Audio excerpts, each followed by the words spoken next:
Bueno, prest bali magada, hasingo gara. Egun guztioi, eta mila esker gaurko pentsaurko etorri zaretelako.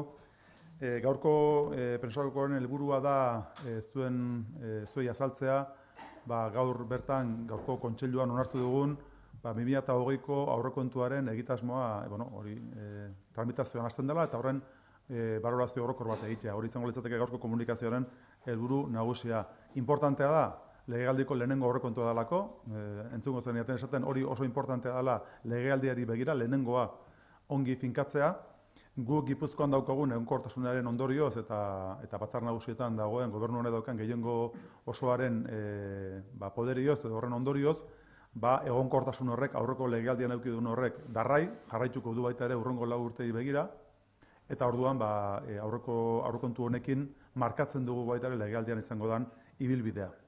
Aurreikusten dugu, behin gaur onartuta, eramango dugu gaur bertan batzar nagusietara, eta bertako presidenteari Xabier Etxebarrietari emango diogu proiektua, eta horre hasiko da tramitazioa batzordean aztertu, eta gero osoko bilkura bat ziur eta bestea osoko emendakinak egon ala ez, horren arabera izango da.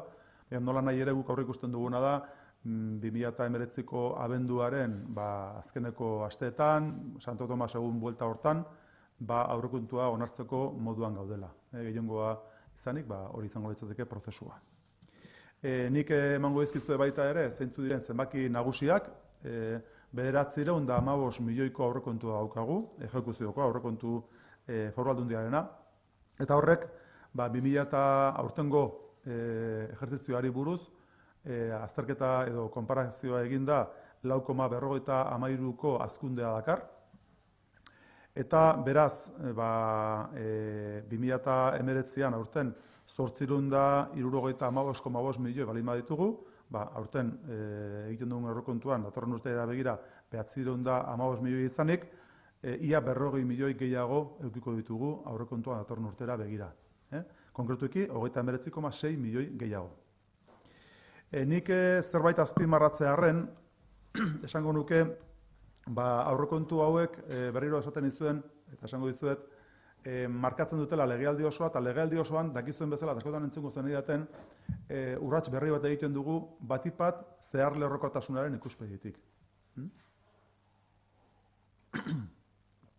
Aurreko legealdia anbiziosoa izan zen, helburu batzuk aurrera genituen, eta izan zen kudeaketa klasiko bat. Sail bakoitzak zeuken bere ardura, aurrera ateratzeko moduan izan ginen, eta arrakastatxo izan zen legealdia.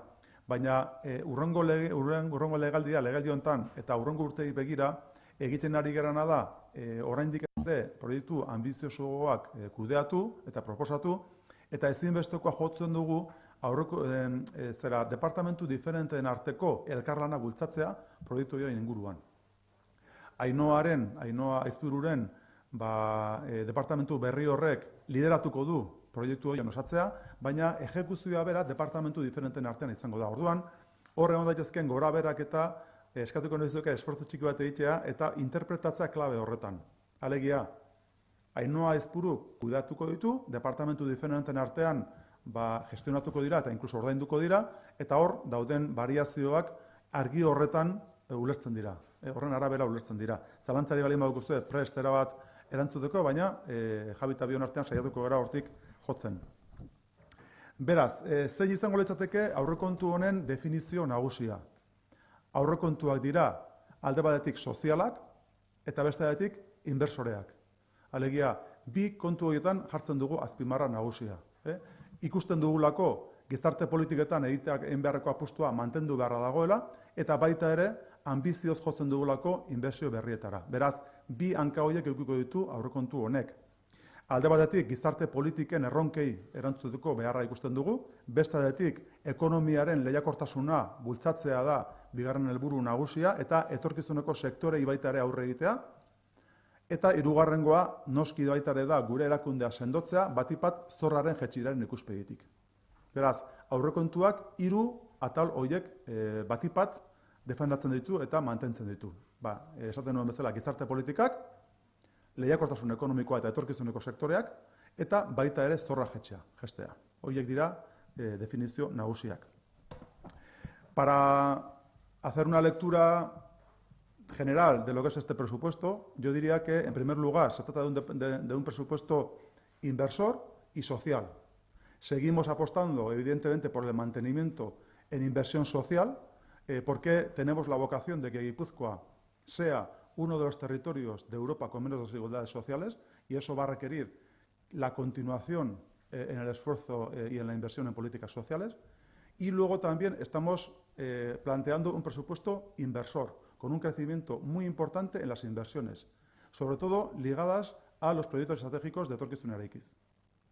Ese contexto nos lleva, por lo tanto, a tener un presupuesto social e inversor al mismo tiempo, con los dos pilares bien establecidos, para responder a las necesidades en política social, para responder también a la necesidad de la competitividad futura de las empresas del territorio y los sectores más en desarrollo de futuro, y también para fortalecer la institución desde la perspectiva de la reducción de la deuda.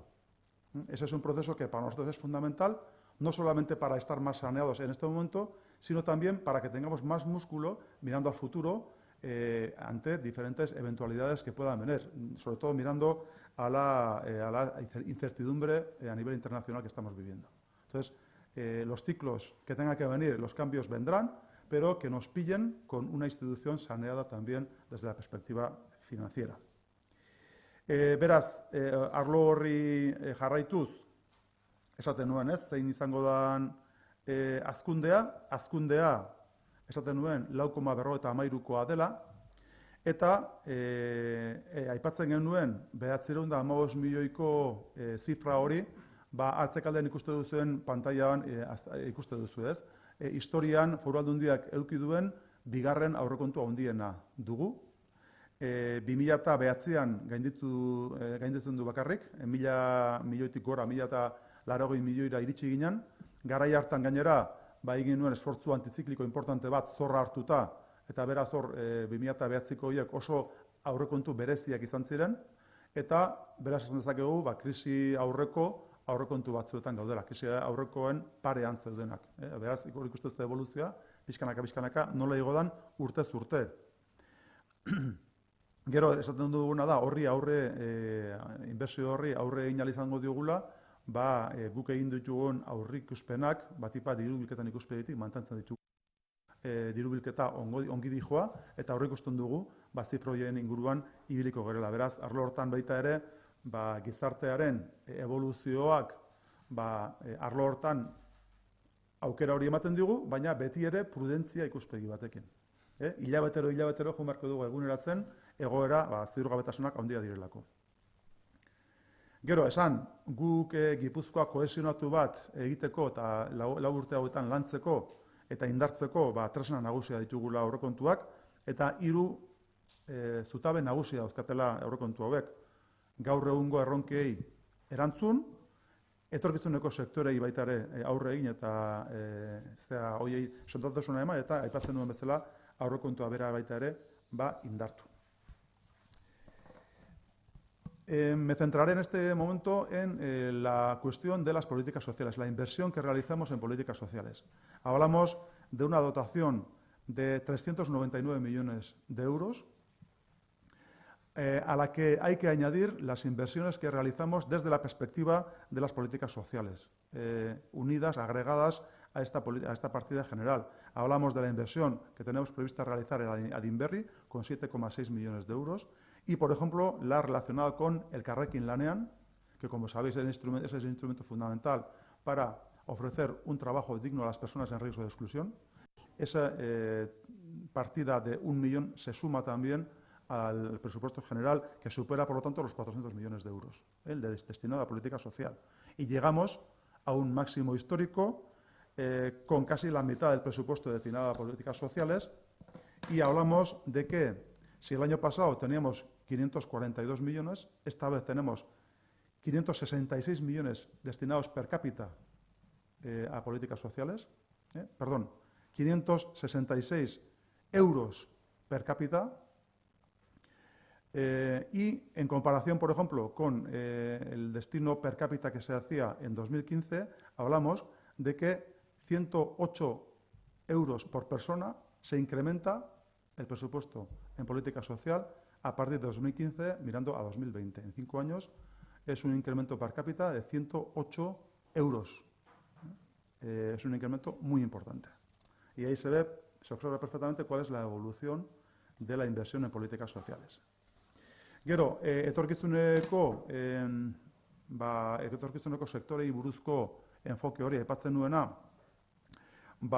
hor alde batetik daukagu ekonomia indartzeko beharra, baita ere kalitatezko enplegua sortzeko ahalmena edo beharra, eta gero proiektu estrategikoen departamentuak daukan inbertsio hori. Ez nijoa hor ikusten oharrean eta hemen agertzen dira pantaila horretan zeintzuk dauden, ze kantitate dauden proiektuz proiektu, baina bi aipatzearren adin berrik 7,6 milioi hartuko ditu eta ziurrek 1,1 milioi. Beste batzuk ere badaude, mobilek 2,2, beste aipatzean nahi den koldometxenenak beste 2, hor daude proiektu asko, eta ikuste duzen bezala horiekin hasten dugu bide bat, inbertsioko bide bat, legealdi osora eratuko dena. Denera, bai etorkizunarik izen partida propioak eta baita ere proiektu estrategikoen partida horiek eramaten gaituzte 22 milioi eurora. Etorkizunarik izen txapel horren pean daudenak. Eta gero, lehena aipatzen nuen eta niretzako funtsezkoa da. Hablábamos de que es un presupuesto inversor y tenemos una cifra que lo expresa y que lo demuestra, yo creo que de un modo categórico. Hablamos de que el capítulo 6, destinado a inversiones reales, crece más de 20 millones de euros con respecto al año pasado. Hablamos de un total de 131 millones destinados a inversiones reales. Y además se abren créditos de compromiso con un monto total de 56 millones de euros que continuarían esas inversiones que observáis ahí. Es decir, estamos hablando de que esa inversión será continuada durante el conjunto de la legislatura. Eta gero, beste aipamen bat labur-labur erakundea sendotzeko batipat zorraren jetxieraren ikuspegitik, hor ere datua guretzako funtsezkoa da, 2020an jarraituko dugu zorra jesten, eta kasu honetan 45,6 milioiko jetxiera izango du gure zorrak. Eta azkeneko 10 urtetan eduki dugun zorri txikiena izango da. Krisi aurreko zenbakietara gerturatzen ari gera zorraren ikuspegitik. 2015 eta 2020 artean, 175,6 milioi euro jetxiko ditugu zorrean Gipuzkoaren aurrekontuen ikuspegitik. Kantitate oso importantea. Referentzi bat izateagatik, kasu honetan, ari gera, 2020en bukaeran edukiko ditugula 386 milioi euro zorran, eta hori da gure aurrekontuaren 40% ingurua. Beraz, ikustu duzuen bezala jetxiera hori oso importantea izan da, referentzi bezala eman dizuet, ez da zor hori aurrekontua ordaintzeko erabiliko duguna, baizik, ez? Zor hori mantentzen dugu eta gesten ari gera urtez urte, eta ikustu duzuen bezala jetxiera 175 milioi eurotakoa oso importantea izan da. Referentzia edukitzeko, krisi aurreko zorra 320 milioi ingurukoa zen.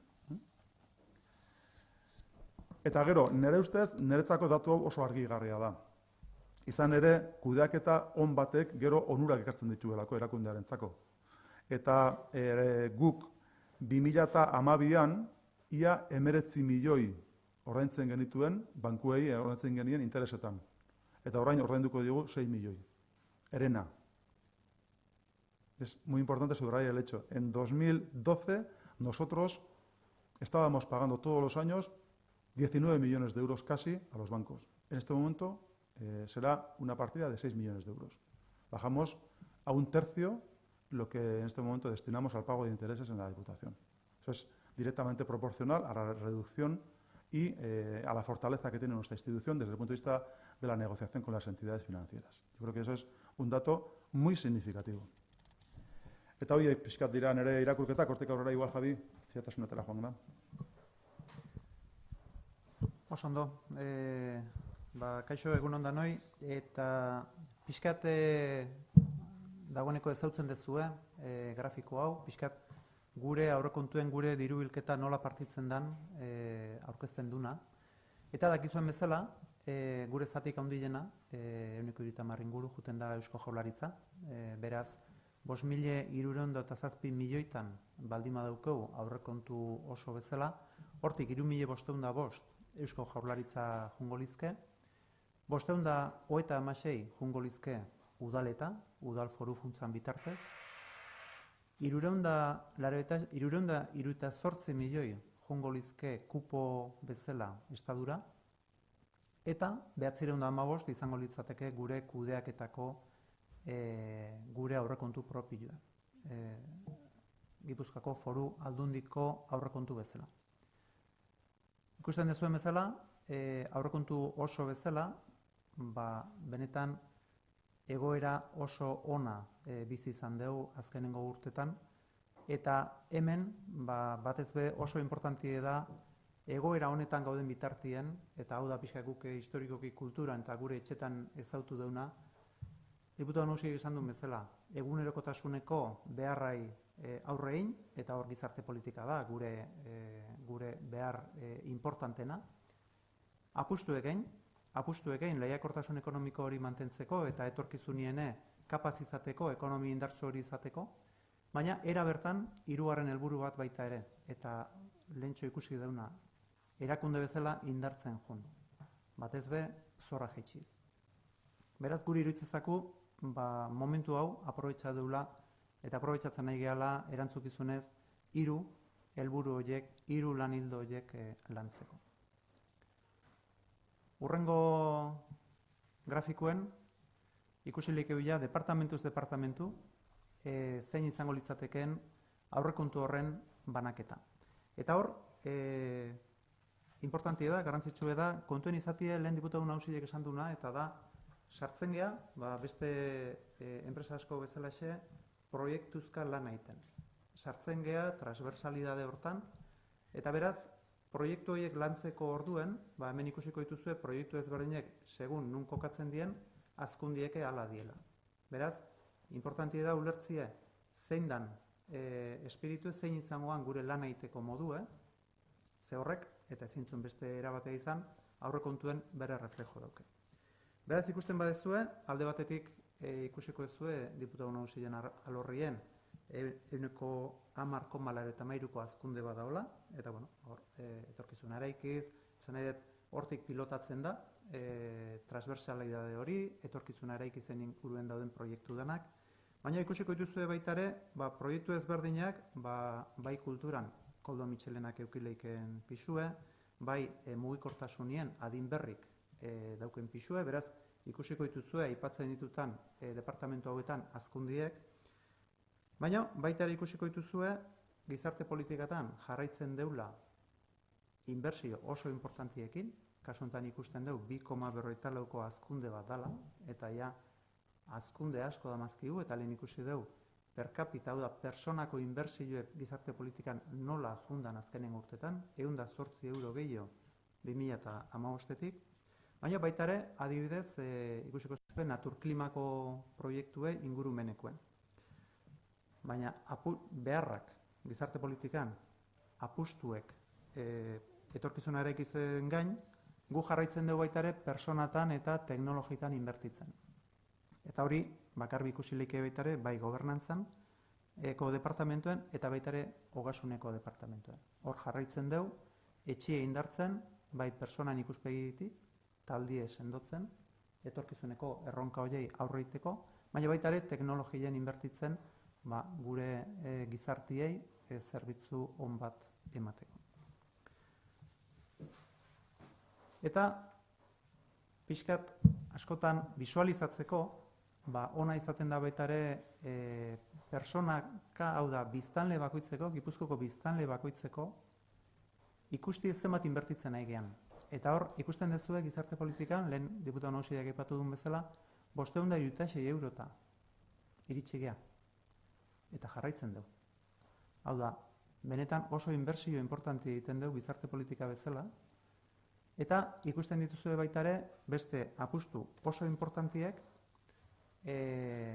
personako, hau da, biztanle bakoitzeko nola egituratuta dauden. Bai mugikortasunien, bai azpiegituratan, ze bukaeran, azpiegituratan, hazkunde oso importantiek izan ditugu azkenengo urtetan, baina hemen ikusiko duzu eta leheneko kuadroen ikusiko zen duten konsolida bindala. Zergatiken, bukaeran azpiegituran sare hori iruditzezakulako faktore kompetitiboa dela lurralde bezala. Bai, bizitza kalitate ikuspegitik, hau da gure egunerokotasunien, baina baita ere lehiakortasun ekonomiko ikuspuntu batetik. Beraz, horre inbertsio handiek egiten jarraitzen da.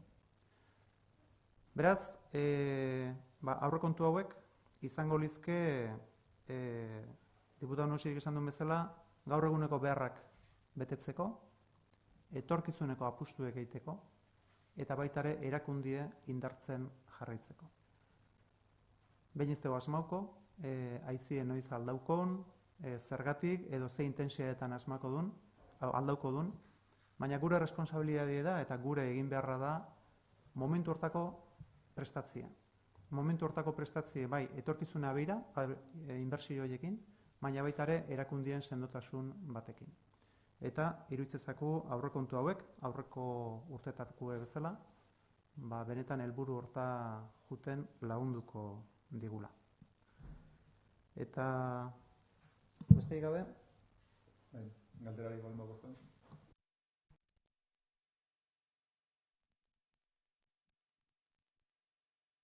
Gero aipatu, dakizuen bezala batzar nagusitara joango da, eta edukiko dugu egun bat, nun diputatu guztia joango diren aurrekontu propioa aurkeztera.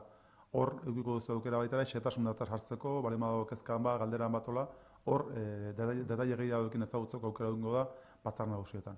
Egun oso bat eskainiko zaio horri. Diputatu guztia joango dira, aurrekontuaren berri ematera ja euren departamentuaren ikuspegitik.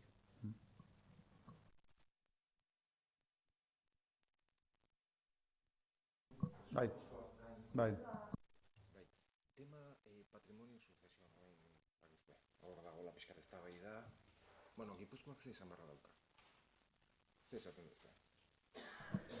Guk esan beharra daukaguna da, ez daukagula guk behintzet lehentasunetan aldaketa handirik egitea fiskalidadean. Ez da gure lehentasuna, uste dugu gure erakundeek guztiek lehenago aipatzen zuen Javi baita ere, udalen aurrekontuak eta guztiak ekarpen egiten diogun, denak behar duguna da egokitasun finantzero bat, nahikotasun bat, eta horrek esatzen duena da fiskalidade on bat edukitzea hortarako.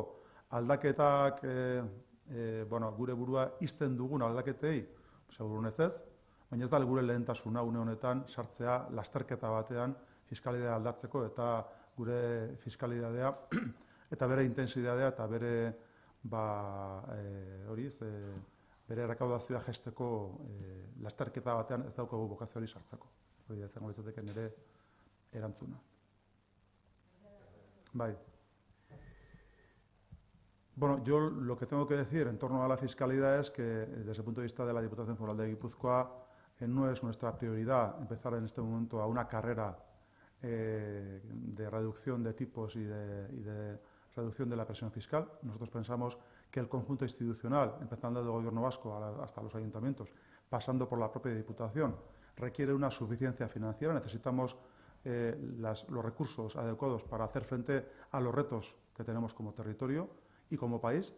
En ese contexto, nuestra prioridad no es la de entrar a una reducción de tipos, incluso una eliminación de algún tipo de impuesto. Yo creo que en este caso lo prioritario para nosotros es hacer frente a las necesidades que tiene la sociedad y tener una suficiencia financiera adecuada en ese contexto.